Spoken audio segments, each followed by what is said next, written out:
Hey everyone, how are you? Welcome back to the Son of Divots. And today in this video, we are going to start with the previous topic, Cry the Peacock. In the previous one, we have started part 2 और part 2 का chapter 2 हमने start कर दिया था. तो आप अपनी book में देखोगे तो almost up to page number 41 हम कवर कर चुके हैं. And I'm extremely sorry for the long delay, but due to some or other reasons, I was not able to complete the course. But I'll try कि मैं अब seriously इसको cover कर पाऊँ. So let's see what is there in chapter 2. आपने इससे पहले देखा था जो हमारी लास्ट डिस्कशन हुई थी अबाउट द सेम नॉवल, जिसमें जो सीन था वो अ, जो मदर इन लॉ थी, है ना, इसकी जो मदर इन लॉ है वो उसको बताती है कि मैं चलो तुम मेरे साथ कहीं बाहर चलो, फिर कहती है रहने दो क्या करोगी. आपको पता होना चाहिए कि इसकी मदर इन लॉ जो है वो क्या है, एक सोशल वर्कर है ना. तो like for work purpose she goes outside somewhere another.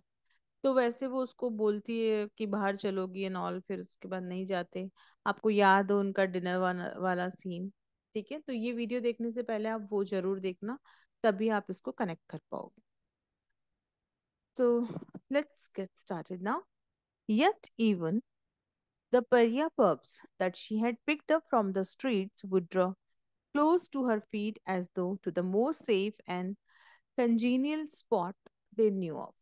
ठीक है, तो अभी हम बात करेंगे परिया पप्स की. परिया पप्स कौन होते हैं? जो हमारे गली में कुत्ते घूमते रहते हैं ना, छोटे छोटे पपीज, है ना, पिल्ले जिसको आप बोलते हो, छोटे छोटे, जो कि किसी पर्टिकुलर ब्रीड से नहीं होते, वो इंडियन स्ट्रीट डॉग्स बोल सकते हो आपको. तो ऐसे जो डॉग्स हैं, ऐसे जो पपी हैं, वो दैट शी हैड पिक्ड, किसने? शी इज उसकी मदर इन लॉ माया की. She had picked up from the streets, गली में से उठा के लेके आई थी. वो draw close to her feet, ये जो जो छोटे छोटे पपीज हैं वो इसके पाँव के पास आएंगे. उसकी जो मदर इन लॉ है ये उसका पिक्चर ओवरव्यू दे रही है, उस रूम का सीन या उस हॉल का, उस डाइनिंग रूम का पूरा सीन बता रही है. उसके ऑफिस का सीन है या जो भी है, उसकी सिटिंग अभी आप आगे देखोगे कि वो कहाँ बैठी है. कौन? Mother in law. तो वो जो छोटे पपी है वो उसके पाँव के पास आते हैं. इस तरह से आते हैं जैसे कि ये सबसे ज्यादा सेफ जगह हो, most safe and congenial spot. Congenial spot बोलोगे जो बहुत प्यारी हो या जहां पर आपको बहुत रिलीफ मिलता हो, कंफर्टेबल जगह हो. They knew of and their scrabble, और वो वहां पे क्या करते थे? Scrabble and drool happily over her battered slipper. Battered slipper क्या होती है? घिसी हुई सी चप्पल, पुरानी सी, जो घर में हम घूम पहन के घूमते रहते हैं, तो सालों साल चलती रहती है, वैसी चप्पल उसने पहनी हुई थी घर पे. वो वो जो पपीज हैं वो उन चप्पल के ऊपर क्या कर रहे थे? स्क्रैबल कर रहे थे. स्क्रैबल का मतलब होता है स्क्रैच करना, है ना, पंजे मारना. एंड ड्रूल मतलब उसको सूंघना. ठीक है, तो छोटा पपी जब आपके पास आएगा तो आपके पाँव पे किस तरह से एक्टिविटी करेगा वो आप इमेजिन कर लीजिए. while she moved her lips silently over the accounts, और वो क्या देख रही थी? अकाउंट्स देख रही थी, है ना. मूविंग लिप्स का मतलब पेज पलट के देख रही थी. Drew out hair pins with which to scratch her head. आपने देखा होगा कि उसने एक लूज टेल चोटी बना रखी थी जिसमें बहुत सारे पिंस लगा रखे थे, हेयर पिन. आपने पिछले वीडियो में पढ़ा होगा, बहुत सारे हेयर पिंस लगा रखे थे. तो ये चेयर पे बैठ के वो अकाउंट्स भी देख रही थी. इधर पाँव में उसके पपीज घूम रहे थे, और वो क्या करती, अपने सिर में से हेयर पिन को निकालती और फिर अपना सिर उससे खुजलाती. ठीक है, and drop them absently on the ground, और फिर उस पिन को नीचे ग्राउंड पे गिरा देती. मतलब उसको पता नहीं था, उसका ध्यान कहाँ है? अकाउंट्स देखने में. और ये सारा कौन ऑब्जर्व कर रही है? वो Maya. The electric bulb over her head. अब वो जहां जिस टेबल पे बैठी थी उसके ऊपर एक बल्ब लगा हुआ था. हैड नो शेड, जिसमें कोई शेड नहीं बन रही थी. ठीक है, and it made her who was as stout as she was short. तो उसने उसको कैसा बना दिया?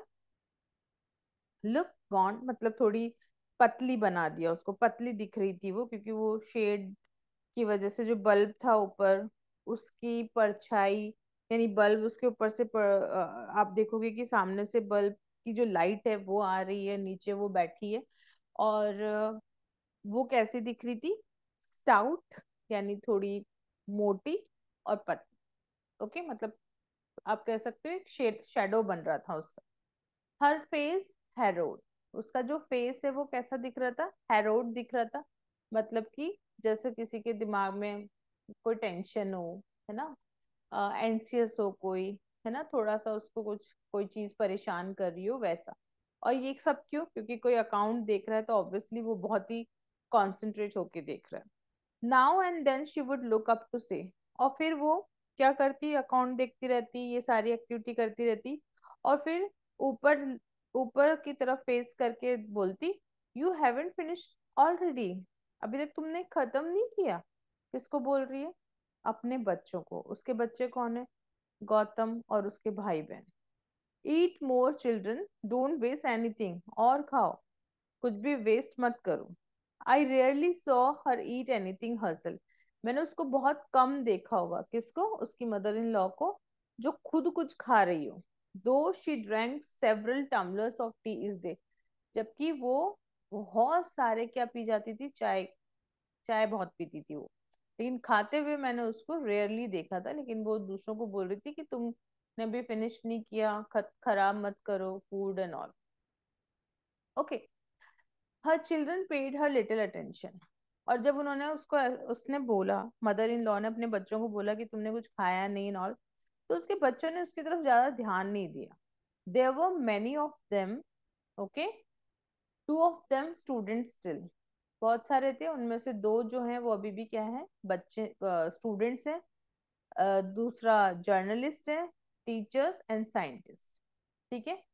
गौतमा द एल्डेस्ट, तो क्वेश्चन बनता है कि सबसे बड़ा बच्चा कौन है? चिल्ड्रन, उसकी ग्रैंड माँ का, सॉरी उसकी मदर इन लॉ का, वो है उसका खुद का हस्बैंड गौतम। ठीक है। और इसके अलावा एक जर्नलिस्ट है, एक टीचर, एक साइंटिस्ट है, और दो स्टूडेंट है। तो काउंट करके आप बता सकते हो। जो सबसे बड़ा है Gautama, sat at the table with them, वो भी उनके साथ बैठा था, marking lines into the wood with the tin fork as he spoke. कुछ भी बोलता तो वो क्या करता? जो फॉक होती है, कांटे वाली चम्मच, उससे जो वुडन की टेबल है जिस पे बैठ के वो खाना खा रहे हैं, उस पे क्या कर रहा है? मार्क कर रहा है। कुछ भी बोलता जाता है और ऐसे ऐसे मतलब छेड़ता रहता है, या फिर कुछ खेलते रहते हैं ना, हाथ में कोई चीज होती है, स्क्रैचिंग करना ना। दे शाउटेड विथ लाफ्टर, अब उस टेबल पे ये सब लोग बैठे हैं, देखो। ठीक है, they all are sitting here, ये लोग आपस में बात कर रहे हैं। कहीं खड़ी हुई माया इनको देख रही है। दे शाउटेड विथ लाफ्टर, हंसते जोर जोर से चिल्लाते। And he continued to speak, और ये गौतम जो है बोले जा रहा था, वो लोग आपस में बातें कर रहे थे। दे आर्ग्यूड, वो आपस में आर्ग्यूमेंट्स भी करते। वॉज इट पॉलिटिक्स अगेन, क्या फिर से ये पॉलिटिक्स के बारे में बात कर रहे हैं? आई wandered, conscious of the egg in my arms because I had held my sister-in-law's baby so long. ठीक है। आई वॉन्डर्ड, मैं सोचती कि ये फिर से पॉलिटिकल, मतलब आप ये देखोगे कि माया जो है, उसका जो घर है, उसकी उसका उसके फादर ने उसको हमेशा एक फेरी की तरह रखा है उसको, मतलब बहुत ज्यादा कंफर्टेबल और सपनों वाली दुनिया में रखा है, जहाँ ये politics politics and all matter ही नहीं करती थी वो। उसको चांद, नेचर, ये वाली चीजें पसंद थी, इन चीजों में अट्रैक्शन था, है ना। जैसे कि आपने देखा होगा बटरफ्लाई, मून, है ना, जो लाइट आ रही है वो, हवा, पेड़ पौधे एंड ऑल। और ये लोग जो यहाँ बैठ के बातें कर रहे हैं पॉलिटिक्स की, मैं सोच रही हूँ कि अरे क्या ये फिर से पॉलिटिक्स की बात करें। और उसको आर्म्स में दर्द हो रहा था। क्यों? क्योंकि उसने अपनी सिस्टर इन लॉ के बेटी को, के बच्चे को बहुत देर से गोद में लिया हुआ था। No, not this time, okay, नहीं नहीं, अभी ये पॉलिटिक्स की बात नहीं कर रहे हैं। It was a legal case, है ना। अभी किस चीज की बात कर रहे थे? ये लीगल केस की, मोस्टली ये बात करते हैं पॉलिटिकल चीजों की, पर अभी लीगल केस की बात कर रहे हैं, जिसको कि गौतमा जो है वो क्या कर रहा था? डिफेंड कर रहा था। इट वॉज आई, वो मैं थी, who ought to be able to discuss it with him rather than they, मतलब मैं सोचती हूँ कि गौतम यदि कोई केस डिस्कस कर रहा है, डिफेंड कर रहा है, तो उसको फैमिली की जगह मुझसे डिस्कस करना चाहिए था, बिकॉज मैं उसकी वाइफ हूँ, मैं उसकी पार्टनर हूँ, तो मुझसे डिस्कस करना चाहिए था। लेकिन वो इन लोगों के साथ डिस्कस कर रहा है जिनका कोई लेना देना नहीं है, क्योंकि कोई जर्नलिस्ट है, टीचर है, कोई साइंटिस्ट है, कोई क्या है, इन सब से क्यों डिस्कस कर रहा है, मुझसे क्यों नहीं कर रहा। लेकिन आपको पता है, आपने देखा कि गौतम और माया का जो रिलेशन है वो वैसा नहीं है। आई मीन बहुत ज्यादा क्लोजनेस नहीं है, शेयरिंग नहीं है। गौतम जो है वो उसको उसी तरह से लेता है, मतलब उतना कह सकते हो आप, उतनी वैल्यू नहीं देता, या वो अपनी चीजों को सीक्रेट रखता है एंड ऑल। ठीक है। तो आई वैगली फेल्ट, मुझे बड़ा अजीब सा लगा कि यार ये इनसे क्यों डिस्कस कर, but they left me out of it. But उन लोगों ने मुझे इन सब चीजों से बाहर रखा, मुझे कुछ नहीं बताया, विद अ नेचुरलनेस। जैसे तो भाई हाँ ठीक है, मेरा मेरा तो कोई रोल ही नहीं हो इन सब में। I had to accept, for they knew I would not understand a matter so involved, and I knew it myself. मुझे ये चीज एक्सेप्ट करनी पड़ी, क्या कि उनको क्या लगता है कि मैं इन सब चीजों को नहीं समझूंगी। क्यों? क्योंकि उसको लगता है, उनको लगता है कि इसमें इतना दिमाग नहीं है, या फिर ये तो बच्ची सी है, या फिर ये अलग ही दुनिया में रहती है, तो how will she understands politics, legal things and all. तो उसको इन्वॉल्व ही नहीं करते थे, और ये मुझे खुद को भी पता था कि ये लोग मुझे इन्वॉल्व नहीं करेंगे। लेकिन लगता ये था कि मेरे हस्बैंड ने कम से कम मेरे साथ डिस्कस करी ये चीजें, तो हस्बैंड वाइफ आपस में बात करेंगे तो they will get some closeness. But नहीं, they spoke to me the sinusoid only when it had to do with babies. तो वो मुझसे बात करते थे, कौन? उनकी फैमिली, है ना, गौतम की फैमिली के मेंबर्स या गौतम, बाकी सब लोग ऐसा नहीं है बिल्कुल बात नहीं करते थे, करते थे। कैसे करते थे? जैसे कि कोई गेस्ट से अपन बात करते हैं, है ना, बहुत कम चीजें। और वो भी कब? When it had to do with babies, जब बच्चों की बात हो, खाने की बात हो, शॉपिंग की बात हो, या फिर marriages. For I was their toy, और मैं जैसे तो कोई उनके लिए खिलौना हूँ, है ना, a toy, their indulgence. Indulgence का मतलब होता है जैसे कोई उनके यूज करने की कोई चीज हो, कि हाँ इसको तो बस इन चीजों के लिए ही आप बात करो, ये बाकी चीजों में नहीं समझेगी। तो उस वे में वो मुझसे कोई और चीज जो इम्पोर्टेंट होती थी वो डिस्कस ही नहीं करते थे, जो कि इसको फील होता था, not to be taken seriously, है ना। तो मुझे ऐसा होता है ना कि ये तो काम, जब मुझे जैसे इंटेलिजेंस क्या होता है, या टॉय किस सेंस में यूज लिया, टॉय रखा रहता है, जब हमें मन करता है हम उस टॉय के साथ खेलते हैं, फिर उसको वहीं छोड़ देते हैं। मतलब हमारी पूरी लाइफ में या पूरे रूटीन में हम उस टॉय को उतनी इंपॉर्टेंस नहीं देते। सेम ऐसे ही यहाँ पर इस फैमिली में माया के साथ था। And the world I came from, जिस दुनिया से मैं आई हूँ, कौन सी दुनिया? मेरे फादर की दुनिया, वॉज लेस देन दैट, वो ऐसी नहीं थी। कैसी? जैसी इन लोगों की दुनिया। इट वॉज अ लग्जरी, है ना, पूरी लग्जरी थी, क्योंकि मेरे पापा ने मुझे बहुत ही आराम से, बहुत अच्छे से रखा है। They considered it a crime to suffer, और ये लोग क्या सोचते हैं कि लग्जरी होना एंड ऑल, ये सब चीजें क्या है, एक crime. So damned it with dismissal, इसलिए वो इन चीजों को क्या करते थे, अवॉइड कर देते, है ना। डैम्ड इट विद डिसमिसल, किस चीज को? लग्जरी एंड ऑल, जो लाइफस्टाइल मैं जी के आई हूँ उस लाइफस्टाइल को ये लोग अवॉइड कर देते थे, और मुझे एक टॉय की तरह ही यूज करते थे। रेस्टलेस इन माई साइलेंस, है ना, मतलब साइलेंस भी है, बट मैं रेस्टलेस यानी अंदर से ही परेशान, अकेली में। I folded the faded mauve coverlet, coverlet, mauve coverlet क्या है? एक सॉफ्ट चादर, जो कि उस बेबी को मैंने ढका हुआ था, या उसको स्वेडल किया हुआ था। ठीक है, जो कैसा था? फेडेड था, मतलब थोड़ा पीला कलर का या फिर लाइट कलर का था। Around the babies double chin, baby के डबल चिन के वहां पे मैंने उसको थोड़ा मोड़ा। क्यों? क्योंकि वहां पे एक छोटा सा थिन लाइन ऑफ स्पिटल, मतलब हल्का सा उसके लार या फिर थूका बोल सकते हो, जो उसकी दाढ़ी के यहाँ पे छोटे बच्चा जो उसकी गोद में था आया हुआ था, तो मैंने उस कवरलिट से या चादर से उसको वाइप कर दिया उसके माउथ से। हिज लिप्स वर पिंक। कौन किसके लिप्स पिंक थे? उसकी सिस्टर इन लॉ का बेबी जो उसके हाथ में था, उसके लिप्स लिप्स पिंक थे। एंड टेनुस। टेनुस मतलब बहुत ही सॉफ्ट, ठीक है, बहुत नाजुक जिसको आप बोलोगे वैसे थे। And expose and defenceless. Expose मतलब वो खुले हुए थे, यानी वो उसका फेस जो था वो दिख रहा था, वो अपने आप को सेव नहीं कर सकता यदि कोई उसके लिप्स को छूता है, not like moist peeled fruit.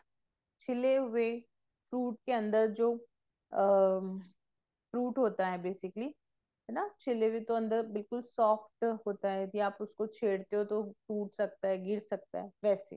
तो कंपेयर किया गया कि उसके लिप्स बहुत ही क्यूट, सॉफ्ट, नाजुक से थे। When will he get his teeth? तो यहाँ पे अब बहुत सारे सब लोग बैठे हैं और अब ये क्या बात करें, क्योंकि पॉलिटिक्स में ये लेते नहीं है, लीगल चीजों में ये इससे डिस्कस नहीं करते, तो इसने इसने उन सब के बीच में कुछ इन्वॉल्व होने के लिए एक क्वेश्चन किया कि इसके दांत कब आएंगे, किसके, उस बेबी के। तो मैंने ऐसे ही धीरे से बोला, नो वन पेड अटेंशन, पर मेरी बात पे किसी ने भी ध्यान नहीं दिया। They were all busy with their own things, किसी ने मेरी चीज को रिप्लाई नहीं दिया। The dogs on the floor, जो कुत्ते थे छोटे पपीज जो फ्लोर पे थे, दिस स्नार्कल, सॉरी स्नार्ल्ड, स्नार्ल्ड का मतलब होता है गुर्राने लगे हो, as they fought over the slippers, क्योंकि वो सबके सब उन स्लीपर्स को, आपको पता है कि छोटे जो पपी होते हैं वो बार बार चप्पल ले लेके भाग जाते हैं, तो एक दूसरे पे घुरा रहे थे चप्पल छीनने के लिए।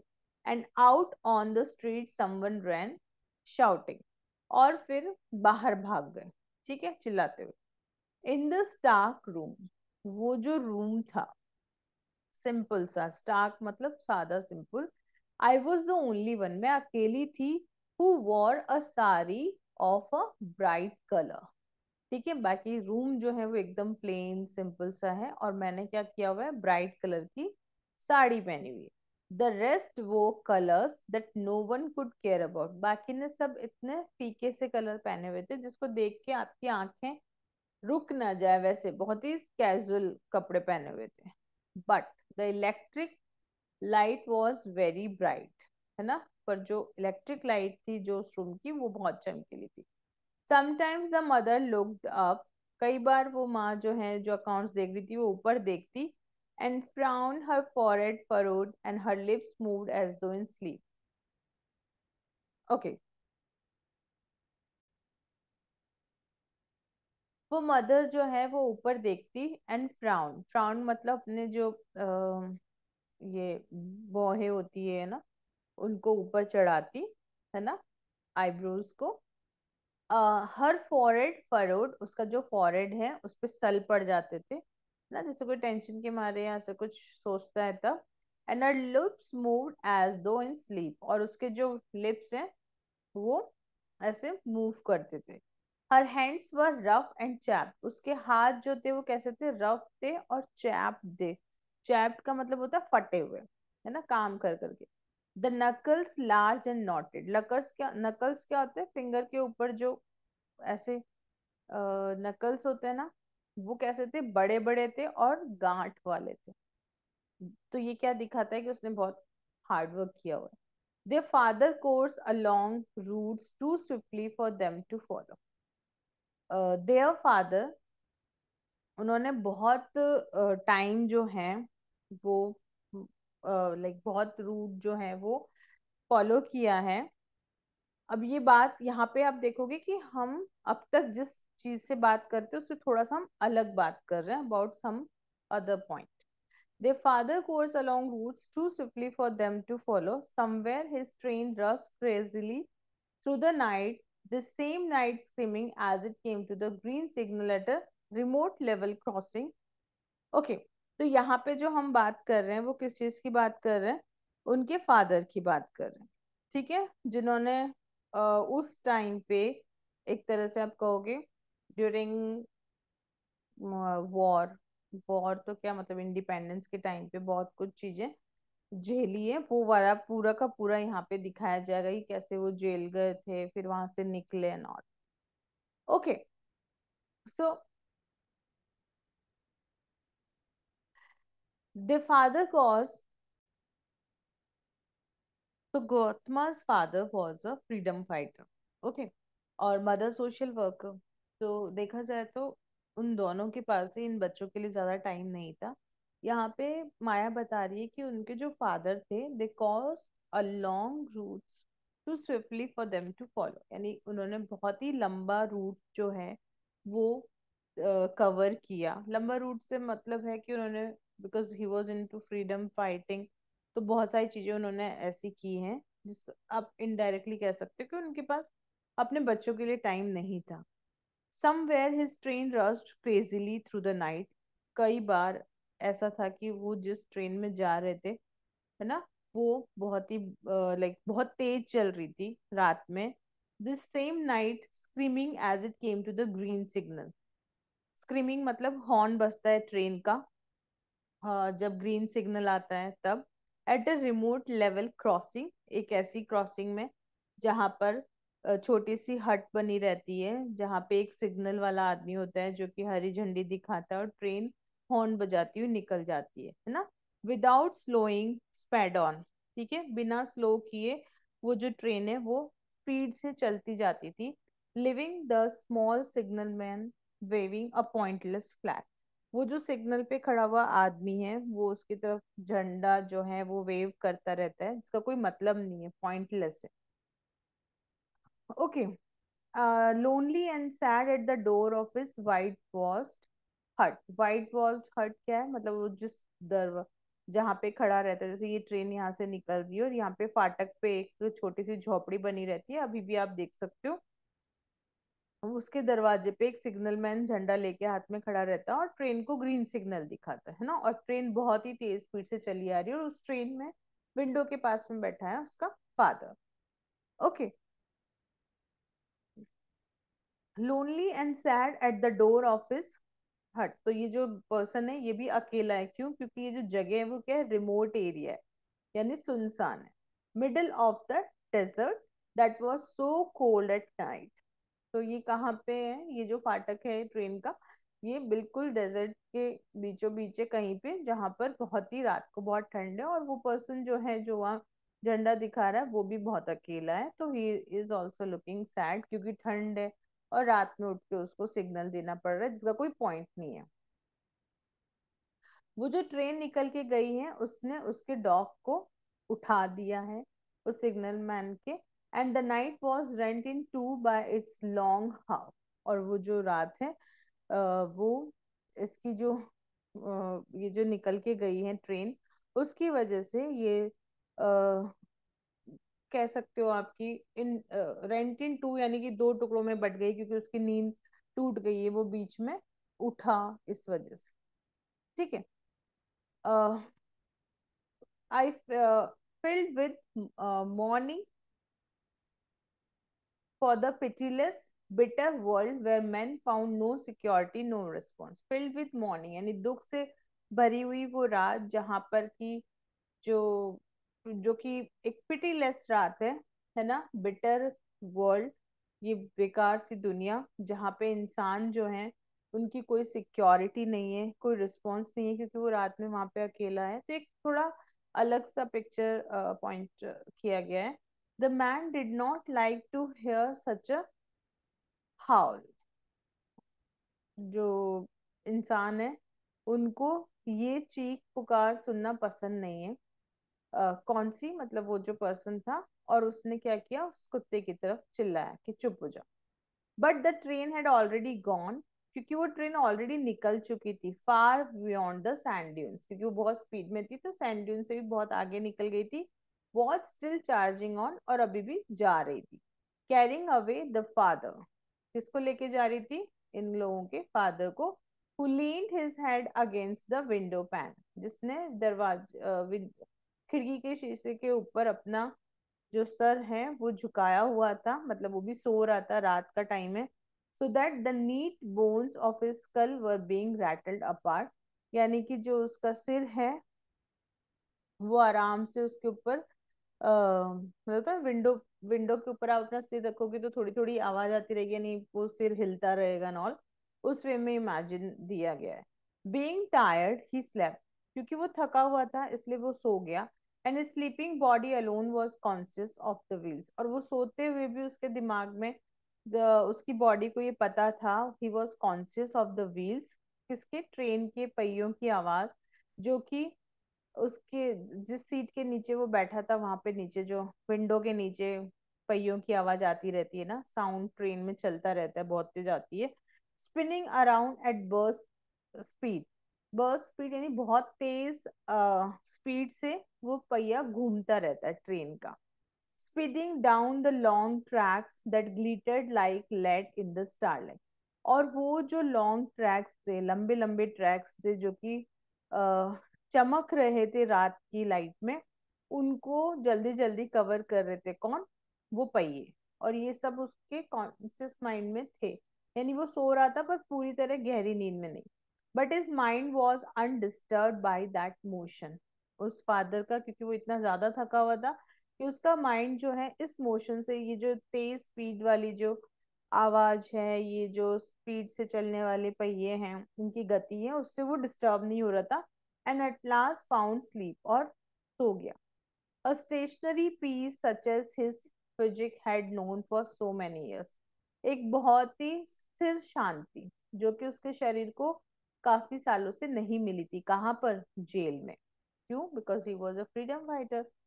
तो as a political prisoner, while India's independence hung uncertain as an unfurled flag at half mast, वो टाइम जब इंडिया की जो स्वतंत्रता थी, भारत की स्वतंत्रता, वो क्या थी, एक आधे लटके हुए झंडे की तरह, आधे फहरे हुए झंडे की तरह थी, कि मिलने वाली है नहीं मिलने वाली है, अराउंड 1947 के आसपास. तो उस टाइम पे इसके जो फादर हैं, जो फ्रीडम फाइटर थे, उनको जेल हुई थी. और ये सीन दिखाया गया जब जेल से वो फ्री हुए थे और ट्रेन में जा रहे थे. वंस ही वॉज रिलीज्ड, जब वो जेल से रिहा हो गए थे, his period of activity had begin, तब उनकी जो एक्टिविटी का पीरियड था वो शुरू हुआ.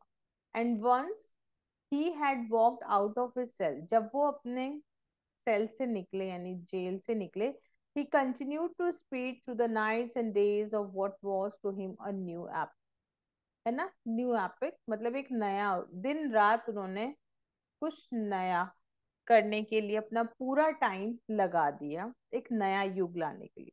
ही वॉज स्मॉल एंड फ्रेल, ठीक है. अगेन उन्हीं के बारे में बात की जा रही है कि वो जो कैसे थे,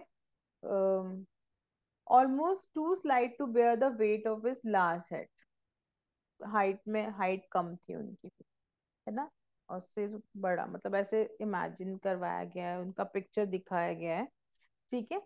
मतलब बॉडी उनकी कमजोर थी, फ्राइल का मतलब कमजोर. Only when he struggled onto a train and found himself a seat in a third class compartment, जब उन्होंने बड़ी मुश्किल से थर्ड क्लास कंपार्टमेंट में अपनी सीट पाई, that out of sheer weariness, वो भी इतनी तेज थकान के बाद, did he cease to think of this new epic, क्या वो नए एरा, नए युग के बारे में सोचने से रोक सकता था. It's irritation and failures, it's red tape and corruption, आज के टाइम का जो करप्शन है, जो लाल फीताशाही है एंड ऑल, सारी पॉलिटिकल चीजें, sorry, it's small fail hopes and frustration, उनकी छोटी छोटी उम्मीदें, है ना, फ्रस्ट्रेशन, और इन सब के ऊपर it's great glory, its effect upon the countless villages, और इन चीजों का प्रभाव बहुत सारे गांवों और शहरों के ऊपर जहां पर उन्होंने विजिट किया. And his tired body was flung on to the next stop, और उनकी जो थका हुआ शरीर था वो अगले ही स्टॉप पे क्या हो गया, मतलब अगले स्टॉप पे चला गया, एक गांव से दूसरे गांव, दूसरे गांव, सब जगह वो गए. फॉर, है ना, सबको जागरूक करने के लिए, his mind return to the solitary silence of the prison cell as though martyrdom was its true home. है ना, वो जेल से निकले, फिर फ्रीडम फाइटिंग के लिए चले गए। तो आप फ्रीडम फाइटर्स को याद रखो कि ऐसा नहीं जेल से निकले घर आके बैठ गए, वो फिर लोगों को जागरूक करने के लिए दूसरे जगह जाते हैं और फिर वापस जेल में आ गए। है ना, तो उनका जो मार्टरडम था, यानी कि जो उनकी देशभक्ति थी, वो क्या था? वो था उनका जेल, लाइक मतलब जेल जो था वो उनका घर बन गया था, क्योंकि उनको क्या चाहिए थी? स्वतंत्रता चाहिए थी, शहादत चाहिए थी। मार्टरडम इज बेसिकली शहादत, कि भाई वो अपने देश के लिए अच्छा करते करते यदि मर जाए तो भी कोई प्रॉब्लम नहीं, मतलब अल्टीमेटली उनको कहाँ जाना, उनका घर क्या है? देश के लिए अपने प्राण न्यौछावर करना। तो ऐसे थे उसके father. One day he would write a book, उनको था कि मैं एक दिन एक बुक लिखूंगा जब उनको टाइम मिलेगा। और उन्होंने उस बुक के बारे में सपना सोचा था कि मैं ये बुक लिखूंगा। ठीक है, किसने? गौतमा के फादर ने। A dog began to bark hysterically in the street, है ना, एक कुत्ता जो था वो पागलों की तरह, हिस्टेरिकली यानी पागलों की तरह गली में भौंक रहा था। अब फिर से आ जाओ आप उधर। And the mother started as though she too suddenly remember the train that had gone burst in this desert and saw the signal man who stood sadly near the green light and his disconsolate dog. तो mother इस तरह से शुरू हो गई जैसे कि उसको भी अचानक से यही ट्रेन वाली चीज याद आ गई, और उसने देखा कि वो सिग्नल मैन है जो कि चुपचाप दुखी होके खड़ा है ग्रीन लाइट पे। और उस वो जो डिसकॉन्सोलेट डॉग, वो जो कुत्ता था जो भौंक रहा था जिसे डांटा था, वो सब उसको भी जैसे तो याद हो गया। She seem to shiver as though she too felt the cool, वो ऐसे शिवर करने लगी जैसे उसको भी ठंड लगी। कैसे? जैसे वहां पे रात में ठंड थी।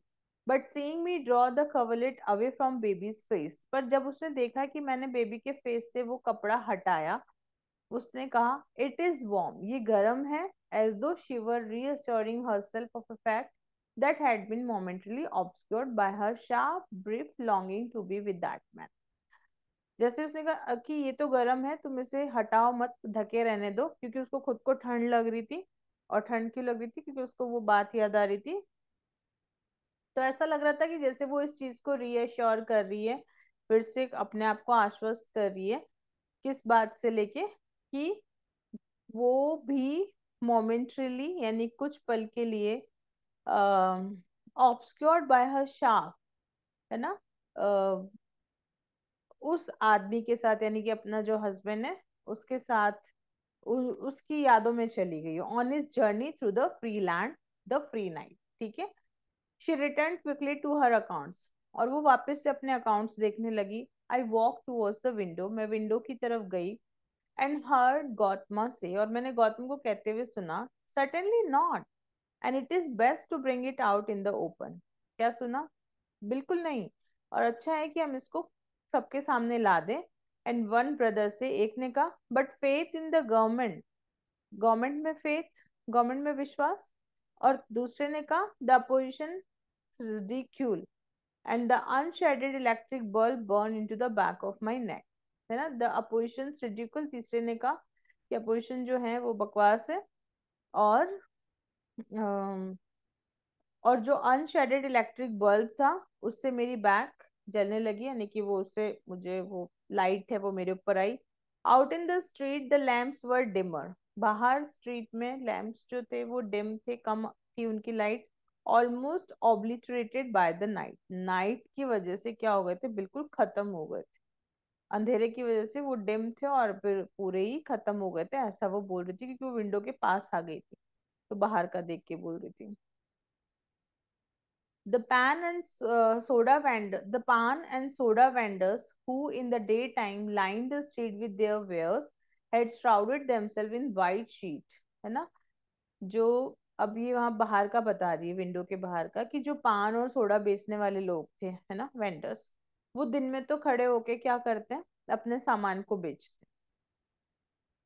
और अब रात को जब हो गई है तो उन्होंने अपने आप को क्या कर लिया? श्राउडेड, यानी कवर कर लिया है, किसमें? सफेद चादर में, और लेट गए हैं। कैसे? जैसे तो कोई लाश पड़ी हो, corpse like, on their barrows, और कहाँ पे, वहीं नीचे पे, जहाँ ठेलों पे, है ना, और across door steps that spend open gutters that had at last stop gargling, या फिर वहीं पे जहाँ पर जो गटर्स हैं उनके, उनका जो ढक्कन है वो फैला हुआ है वहां पे, है ना, and had last stop gargling, और गड़गड़ाहट करना जहाँ पे वो बंद हो गया है वहां पे, वो जाके लेट गए हैं, सो गए हैं, तो वो दिख रहा है उसमें ना। इट वॉज वेरी लेट, बहुत लेट हो चुकी थी, बहुत रात हो चुकी थी। The windows of the flats opposite are gap like stain gaps of the old man's comb. तो हमारे घर के जो अपोजिट साइड के घर थे, उनके घर की जो खिड़कियां थी वो क्या थी, बंद हो गई थी ऑलमोस्ट, है ना, यानी वो लोग सो गए थे, तो क्योंकि रात ज्यादा हो गई थी। किस तरह से उनके अंदर का गैप जो है वो कम हो गया था, मतलब उनके अंदर सॉरी हल्का गैप था, जैसे कि किसी बूढ़े आदमी के मसूड़ों के अंदर जो गैप होता है ना, वैसे। But there was a moon, क्या था, उसको विंडो से क्या दिखा, एक मून दिखा, a great moon of hot beaten copper of molten brass, मतलब बिल्कुल लाल, है ना, ब्रास के जैसे एकदम चमकदार, लिविड, है ना, and throbbing like a bloody human organ, और कैसा दिख रहा था, एक ब्लडी ह्यूमन ऑर्गन की तरह, क्या फैला रहा था, वो लाइट फैला रहा था, या फिर आप, सॉरी, थ्रोबिंग मतलब धड़क रहा था, या मून दूर से चमक रहा था, है ना, a great full bosom woman who had mounted the skies in passion, driven the silly stars away from her while she pulsed and throbbed, pulsed and glowed across the breathless sky. तो वो जो moon है, आप देखोगे कि चमक रहा था, और एक एक फुल बॉसम विमन, यानी एक पूरी तरह से कोई लेडी, जो कि समझो स्काई पर चढ़ गई, उन्हें यहाँ पे इमेजिनेशन हो रही है, वो चांद को देख के ऐसा सोच रही है कि वो ऊपर चढ़ गई है, और वहां से स्टार्स जो हैं उसके चारों तरफ हैं, वाइल शी पर्ल्स एंड थॉप्स, यानी कि वो ब्रीदिंग कर रही है ना, और खुद भी चमक रही है उस ब्रीथलेस स्काई में जहां पर मून और स्टार्स है। तो ऐसा कुछ, वो अभी उसका ध्यान मून की तरफ चला गया है, और यही सब चीजें उसको अच्छी लगती है।